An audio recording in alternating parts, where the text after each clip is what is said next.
परमात्मा से बिछड़ा हुआ यानी परमात्मा से विमुख हुआ जीवात्मा इस त्रिगुणामयी माया के क्लच में आ जाता है, पकड़ में रहता है।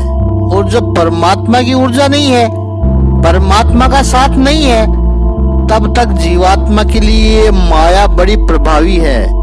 भगवान श्री कृष्ण इसी त्रिगुणामयी माया की महिमा बता रहे हैं। तीसरे अध्याय के 33वें श्लोक में प्रभु ने जब कर्म योग समझाते हैं तब कहते हैं कि इस माया से कोई बच नहीं सकता है, चाहे आप कितना भी छूटने का प्रयास करो, लेकिन वो माया का क्लच आसानी से छूट नहीं सकता है।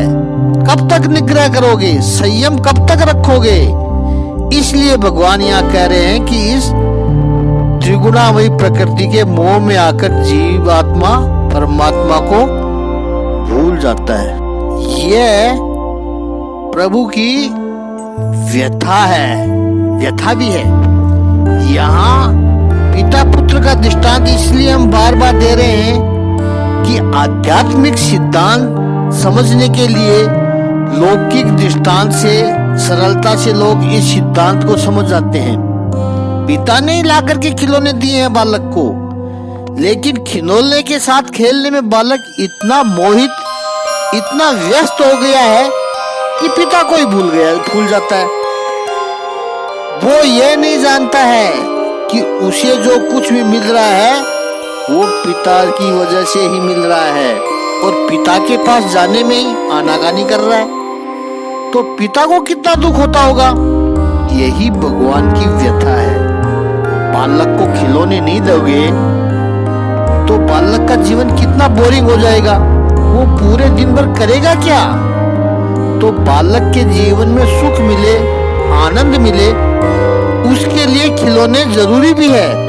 ऐसे ही जीवन को रसिक बनाने के लिए, जीवन में आनंद पाने के लिए ये माया का खेल जरूरी भी है।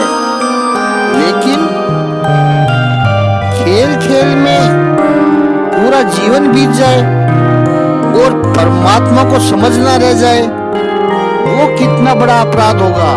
व्यर्थ गवा दिया पूरा जीवन। तो ये सब लोग जो मोहित हो गए हैं वो मुझे नहीं जानते। इसलिए भारतीय संस्कृति का सिद्धांत गोल्डन मीन है, यानी विषयों के सुख का उपभोग भी करना है, लेकिन उनमें संयम भी रखना है।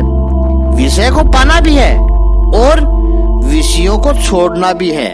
हम ब्रह्मचर्य आश्रम में विषयों पर संयम रखा हमने, गृहस्थाश्रम में आए तो सारे विषयों को स्वीकार किया, विषयों का भोग किया, आनंद लिया, और फिर वानप्रस्थ आया तो धीरे धीरे छोड़ना शुरू किया। और 75 साल के हुए तो संन्यास आश्रम को स्वीकार किया, तब विषयों को पूर्ण रूप से वापस छोड़ दिया।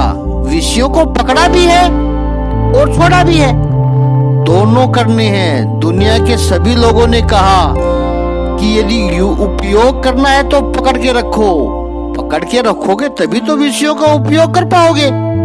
लेकिन विश्व में भारतीय ऋषि ही इतना विलक्षण है जिसने कहा कि विषयों का त्याग करके उनका उपभोग करो, यानी विषयों का उपभोग करो, फिर योग्य समय आ जाए तो उनको छोड़ दो। और छोड़ने में भी आनंद आना चाहिए। जब एक बार आपको आदत पड़ जाएगी तो फिर पता चलेगा कि जो आनंद छोड़ने में है वो पकड़ के रखने में नहीं है। गिद्ध वृत्ति मत रखो, बुद्ध वृत्ति रखो। आगे का चिंतन कल करेंगे। विस्तृत देखना है तो वीडियो नंबर 284 देखें।